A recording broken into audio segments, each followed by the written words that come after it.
Too often we hear about fake Christians supporting people like Marjorie Taylor Greene and Lauren Boebert. Now, we know all about those types of people, but we generally don't tend to hear a lot about the Christian opposition to them. So look, there's a whole lot of people who are religious people, who are good people, who actually are seeing through their BS. Now, one of them happens to be Reverend Chuck Curry, who recently slammed Marjorie Greene for urging Republicans to embrace Christian nationalism. In fact, here is the comments from Greene that sparked this backlash from Reverend Curry. Take a look. I'm a Christian. How many Christians do we have here? So you see, I also call myself a Christian nationalist. And that's not a bad word. That's actually a good thing, right? No, that's not a good thing. That's a bad thing. Christian nationalism has an incredibly dark history, and I'll go through some of that. But first, let me get to Curry, who responded to this by saying, quote, "Unlike Marjorie Taylor Greene, I've studied the scriptures and devoted myself to serving the church. Christian nationalism is a racist ideology incompatible with Christianity. Jesus was for all the world, not one nation. Beware false teachers like Greene. She dances with the devil." Does she do so in the pale moonlight? That's I just want to ask that. Dancing with the devil, pale moonlight. Okay. Anyway. Look, I'm not a religious person, so it always kind of is funny when someone's like, "Oh, it's the devil," you know? It's the devil, okay? Oh, it's the devil. It's the devil. No. Again, there's evil in people. People can be bad. People can be good. But it's not because of some weirdo supernatural force with horns and a pitchfork. Come on. But anyway, look, again, if you believe in religion, that's your thing. I don't believe in it. I have the right not to believe in it, but you also have the right to totally believe in it. So that's fine. But I also have the right to say that's kind of ridiculous. But anyway, devil stuff aside, yes, Christian nationalism is racist. And again, there's a very, very dark history that the far right is trying to recreate here. And look, I say recreate because we have already had Christian nationalism in this country. And it was represented by the Ku Klux Klan. So, you know, that's your representative. And she's saying, what's wrong with that? Why don't we just go back to that? Now, let me give you the details on how far the Republican Party has fallen into that. According to a 2021 PRRI survey, 53% of Republicans agreed with the statement that, quote, God intended America to be a new promised land where European Christians, i.e. white people, could create a society that could be an example to the rest of the world. Again, European Christians, white people.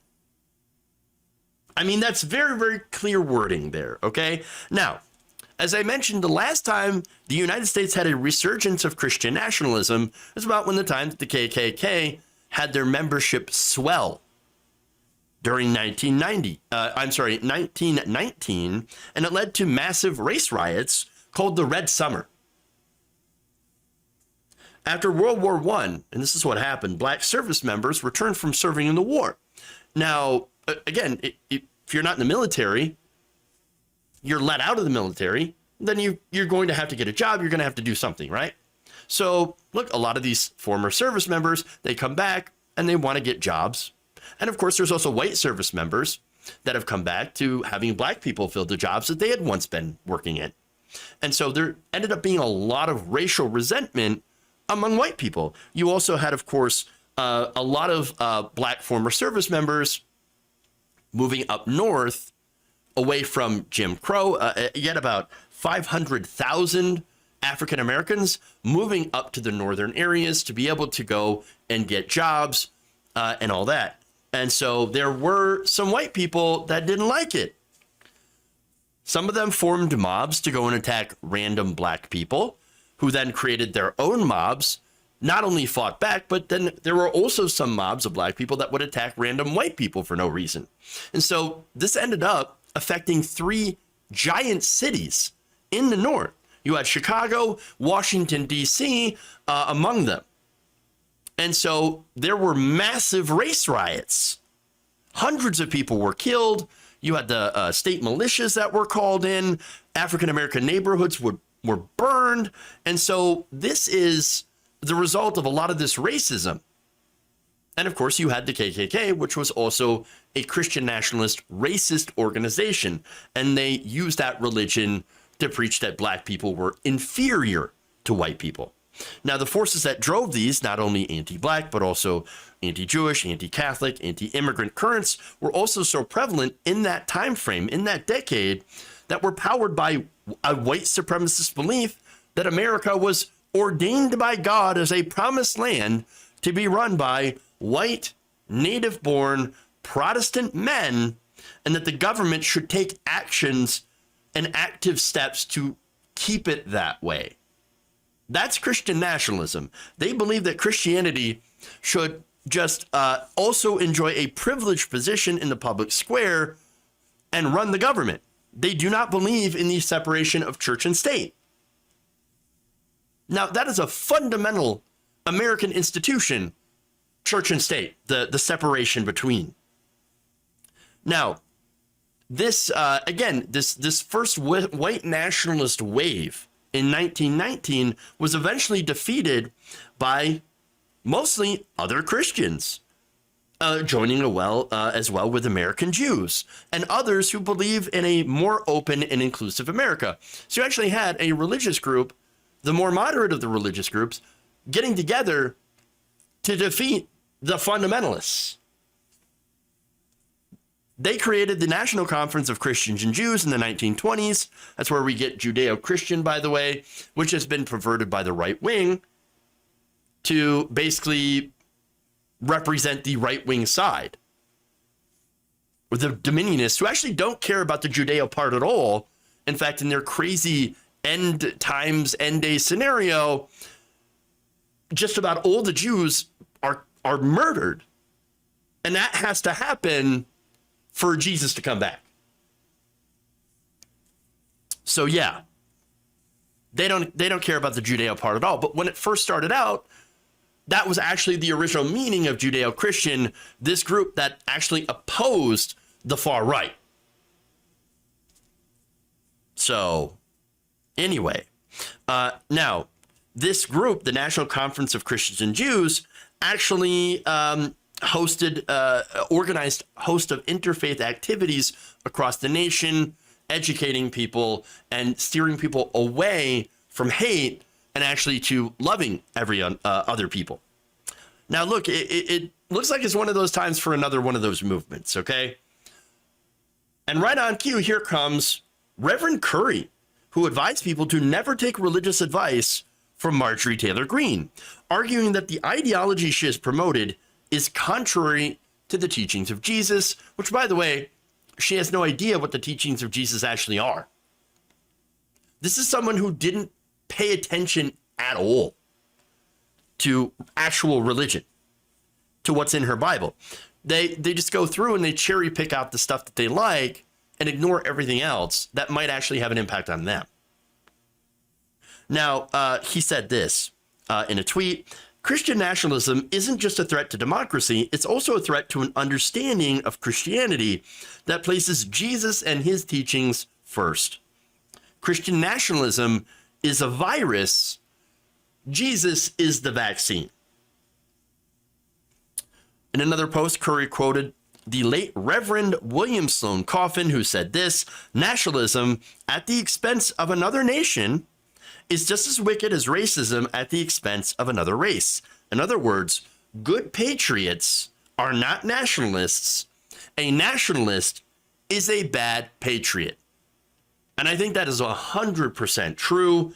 Patriotism, again, is this weirdo blind belief that you and your country are better than everyone else for literally no reason. other than, hey, I was born here, I must be better than you. Now, look, patriotism isn't ignoring the flaws in your country. Okay, real patriotism is understanding that, hey, this country, while I've had a lot of opportunity in this country, there are people in this country that have not had the same opportunities as me, whether it be based on socioeconomic status, whether it be based on their skin color, their race, their religion, etc. We should work to actually have a country that works for all of us and not everyone else. And so it should work for everyone else. And again, there are people out there that do not believe it should work for everyone else, that it should only work for them. And those are, unfortunately, in this country, the Christian nationalists. And so, look, we should also, by the way, real patriotism is about cementing a shared identity as Americans and being proud of that and working to make this country even better. And understanding, too, that while we all have that identity as Americans, we are also come from very different walks of life, and that those things can coexist. We have different walks of life, that we have different religious ideologies, that we are different, but we can come together to coexist and solve problems together. I think that's been unfortunately lost in our country. Now, Curry isn't the only group. The only religious person. There's also groups that are calling out Marjorie Greene and the rise of Christian nationalism. The Middle Church of New York also went after Greene's remarks, saying, Christian nationalism violates Christ. God didn't come as ruler or conqueror, but vulnerable love. The ethos of empire is fundamentally incompatible with the ethos of God. Again, I'm not a religious person, but I can tell you that Christian nationalism is 100% un-American. That's for certain. And here's why. This is from Thomas Jefferson's letter in 1802 to the Danbury Baptists. He's one of the founding fathers, by the way. I contemplate with sovereign reverence that that act of a whole American people, which declares that their legislature should make no law respecting an establishment of religion or prohibiting the free exercise thereof, thus building a wall of separation between church and state. Now, the First Amendment also, again, states that Congress shall make no establishment of religion or, again, prohibit the free exercise thereof. Now, if you actually believe in the Constitution, you would know that. You would respect that. And you wouldn't be trying to push religion into schools, religion into public places where it doesn't belong, religion into policy. You wouldn't be doing that. And if you'd read the Bible, you'd also know that, again, a God, if it exists, would not just favor one single country. It's like saying, like, oh, you know what? I prayed for this football team to win, and they actually won. Well, why does God need to choose sides on football? It doesn't make any sense. And you would think that the creator of the universe would have better things to do. But anyway, look. Finally, in a statement sent to Newsweek, Curry once again, Curry said that Marjorie Greene, in her capacity as a member of Congress, is afforded a huge bully pulpit, and that she has used that pulpit to divide Americans among religious and racial lines, and said Christians have a responsibility to speak out when politicians attempt to misuse faith as a tool for division. Christian nationalism is a threat to both church and state. And I couldn't agree more. I want to see more prominent Christians speak out against the actions of extreme fundamentalists. In this case, the right wing. They are actually assaulting freedom in this country. They are trying to turn this country into a theocracy, a Christian version of Saudi Arabia. That's not what America is supposed to be. America, you're supposed to be free to have your own religion and to practice it however you choose, so long as it doesn't hurt anyone else or infringe upon the rights of others. This is not what the right wing in this country is doing. They are no longer conservatives. They are fundamentalist regressives. There's a big difference between being a conservative, which at this point applies to Democrats, and being a fundamentalist, religious zealot and regressive. I'm happy to see Curry speak up, and I'm always happy when people who are religious speak out against the extremists in their group.